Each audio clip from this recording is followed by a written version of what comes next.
The wine glass clinked against the table, and everything stopped. My sister Vanessa stood up, smiling that smile that made my stomach drop. "To successful daughters," she announced, locking eyes with me. The room erupted in laughter. My mother giggled. My father looked away. My aunt whispered something to my uncle, and they both glanced at me. I felt my chest burn. The words hung in the air like poison. Successful daughters. That meant me. That meant I wasn't successful. That meant everyone at this table knew it. Vanessa sat back down, smoothing her expensive blazer, still smiling. I gripped my wine glass so hard I thought it might shatter. Nobody defended me. Not my parents. Not my cousins. Just silence and laughter. I excused myself, pushing my chair back quietly, and walked toward the bathroom before anyone could see my tears. I locked the bathroom door and stared at my reflection in the mirror. My hands were shaking. "My name is Clara Hayes," I told myself, as if speaking it out loud would make me real again. My name is Clara Hayes, and until tonight I believed my family actually loved me. The betrayal kept replaying in my head like a broken record. Vanessa's cruel smile. My mother's forced chuckle.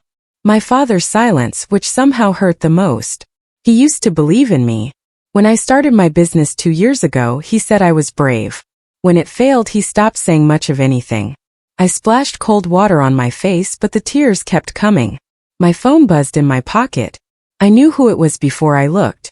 Vanessa had sent a message to the family group chat. The text made my blood run cold. I scrolled through the chat, my heart pounding. Vanessa had posted a photo from dinner with a caption underneath. "So proud to be the family success story, finally proving I was meant for greatness." The responses came flooding in. My uncle. "That's our girl." My cousin. "We always knew." Even my grandmother added a clapping emoji. Nobody said anything about me. Nobody asked if I was okay. I scrolled up through months of older messages. There were jokes about my failed startup. Conversations about my job as a freelancer.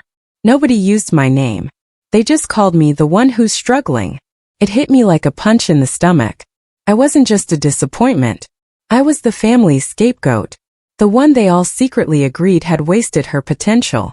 I deleted the group chat from my phone and made a decision right there in that bathroom. No more tears. No more self-pity. This was the last time they would ever laugh at me.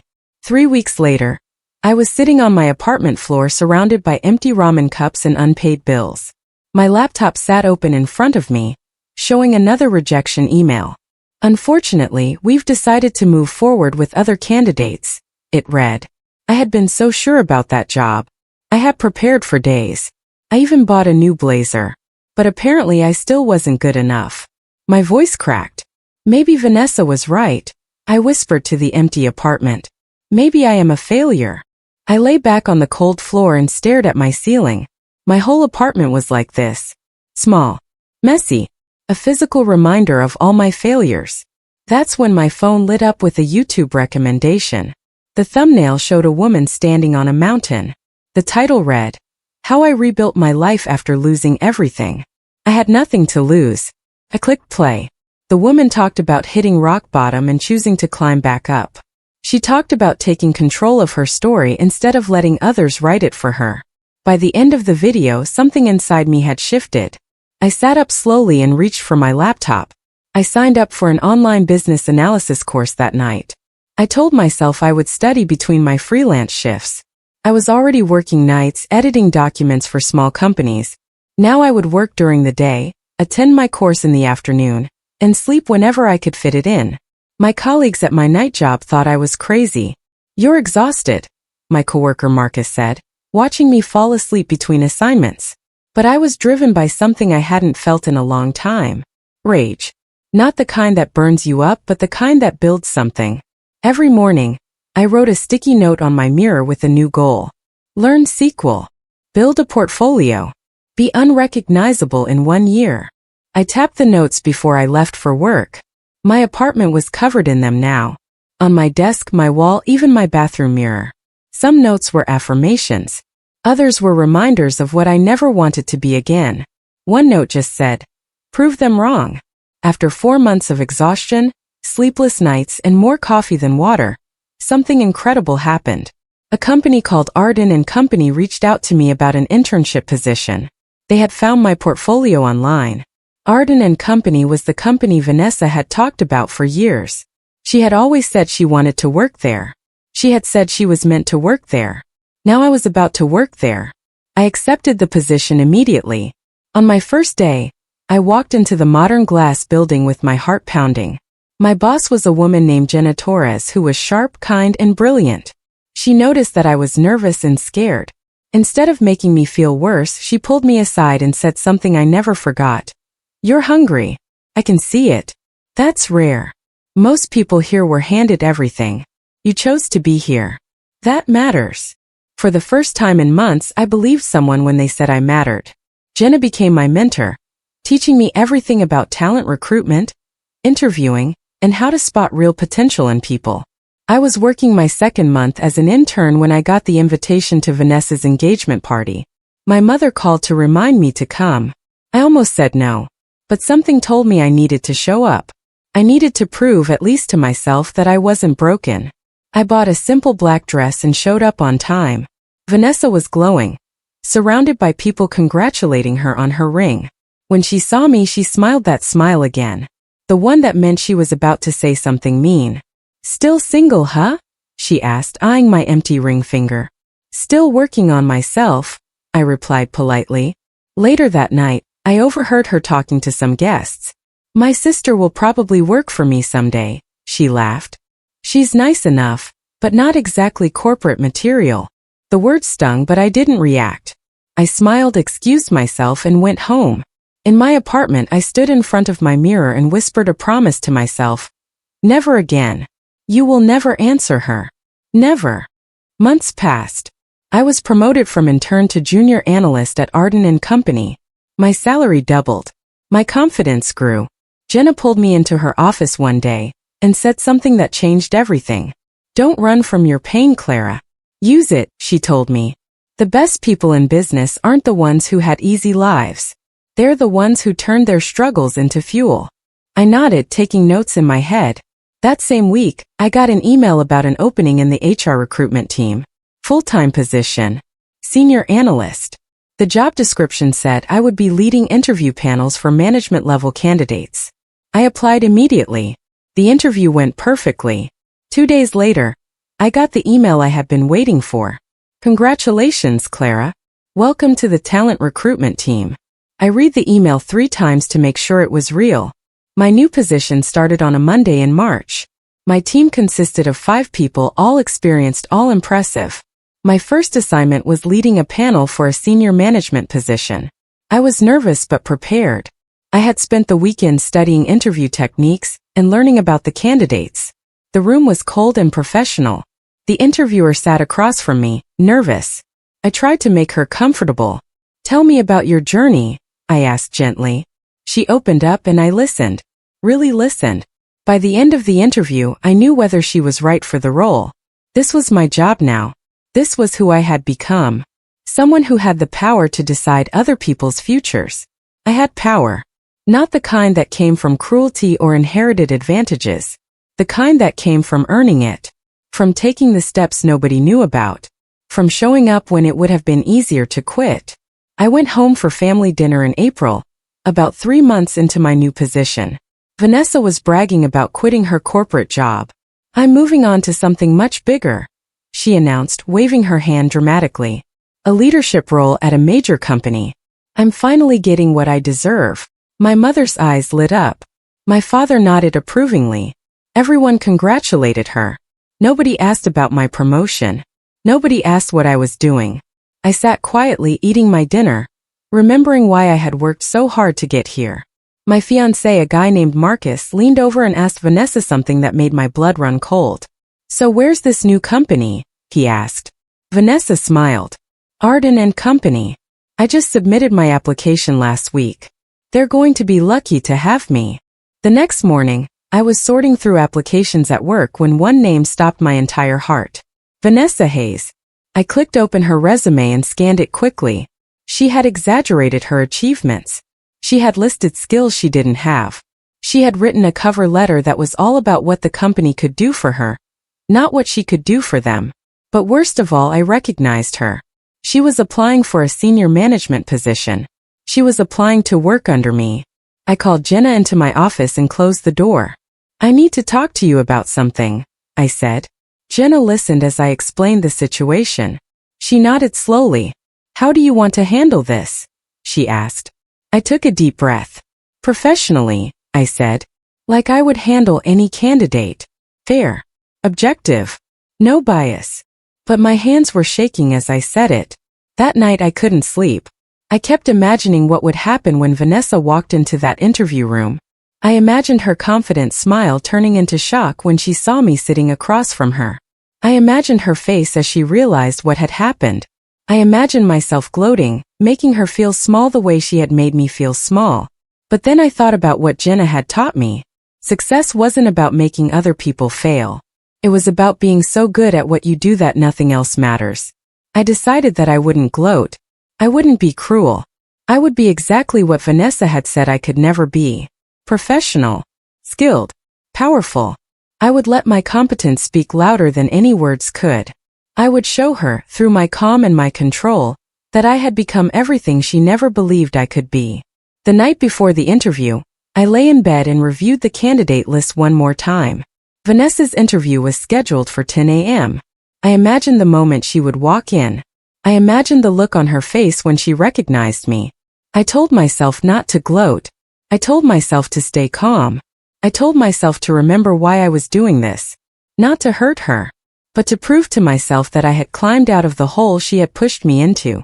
I set my alarm for 6 a.m.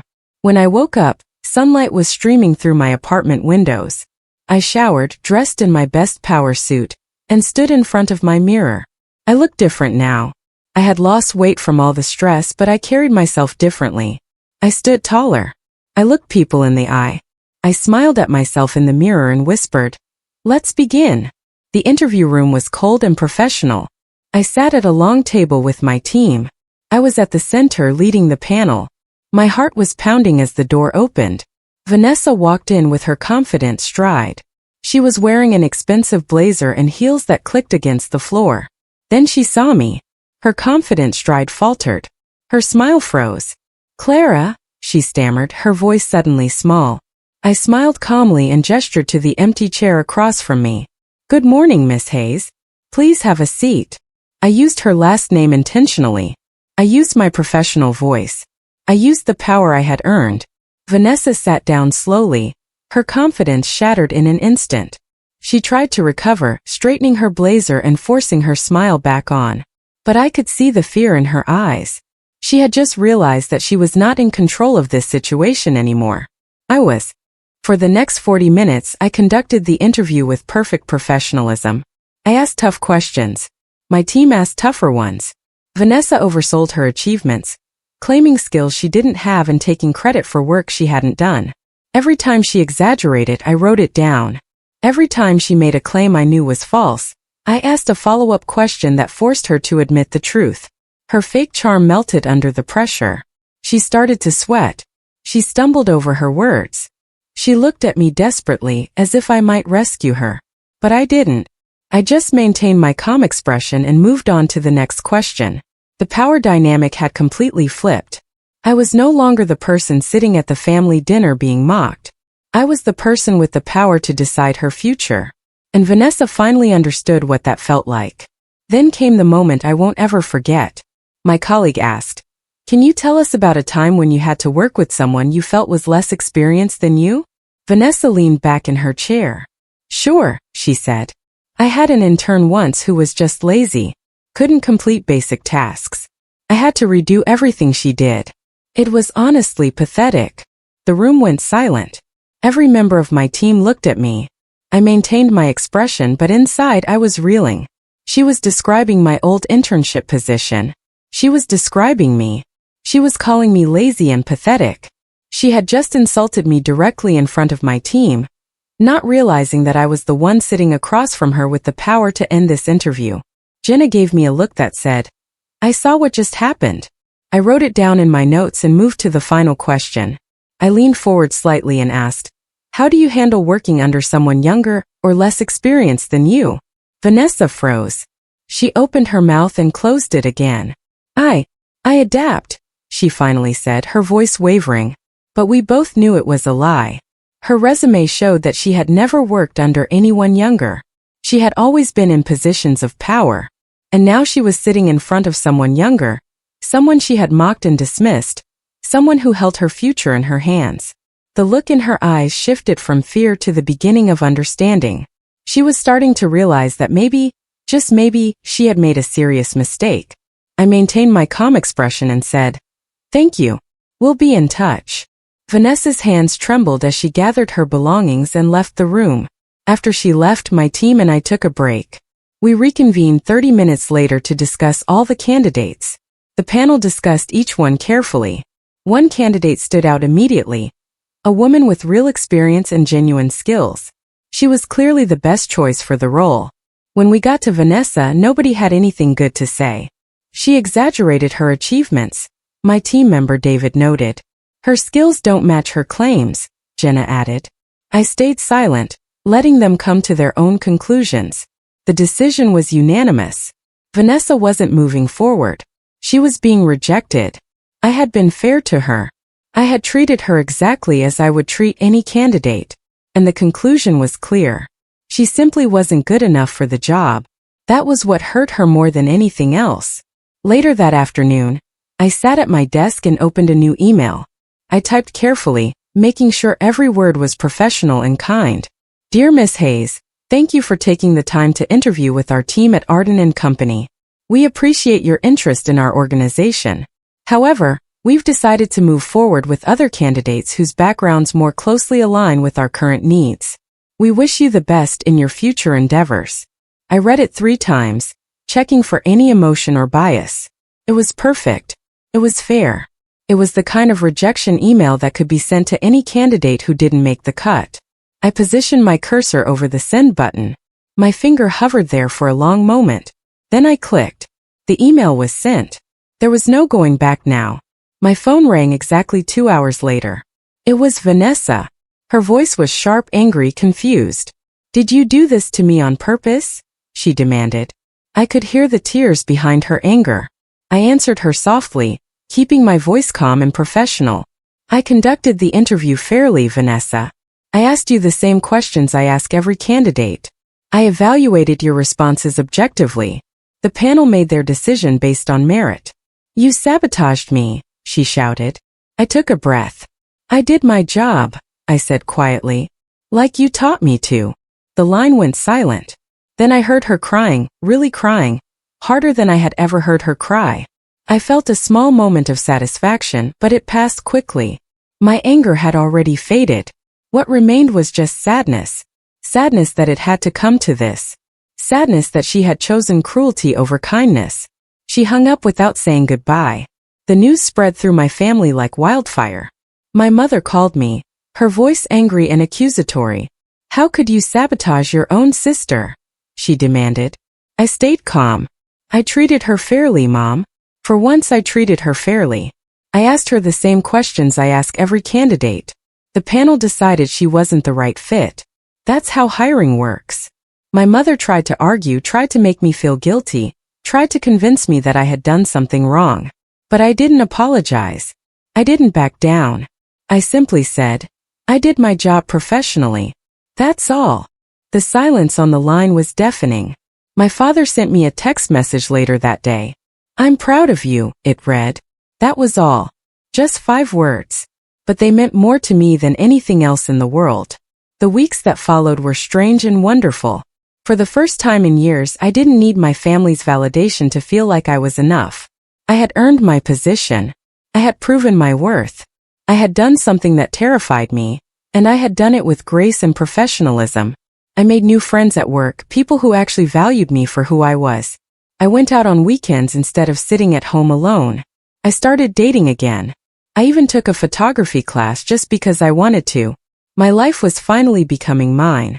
I wasn't running from my family's opinions anymore. I wasn't trying to prove anything to them. I was just living. And it felt incredible. One evening, I got a text message from Vanessa. Can we talk?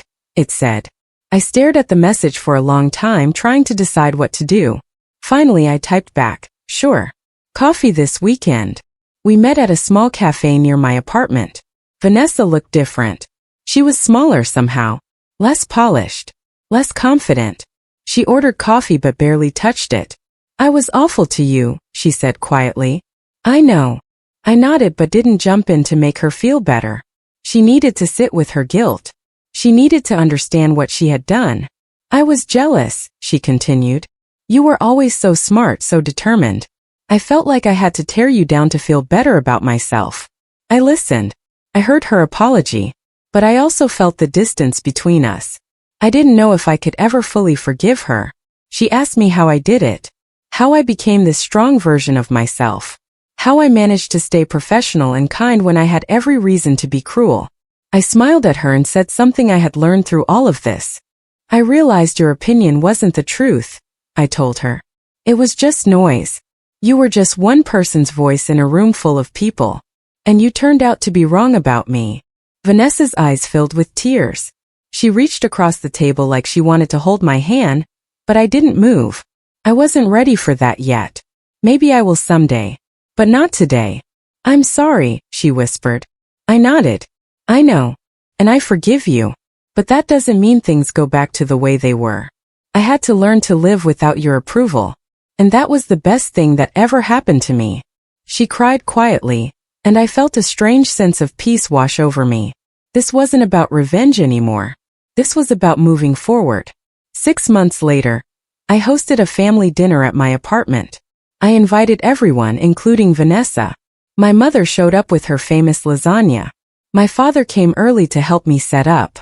Vanessa arrived last, nervous, unsure of her place. I welcomed her warmly but kept a polite distance. We ate dinner together, and for the first time nobody mocked anyone. There were no cruel jokes. No glass-clinking toasts designed to hurt.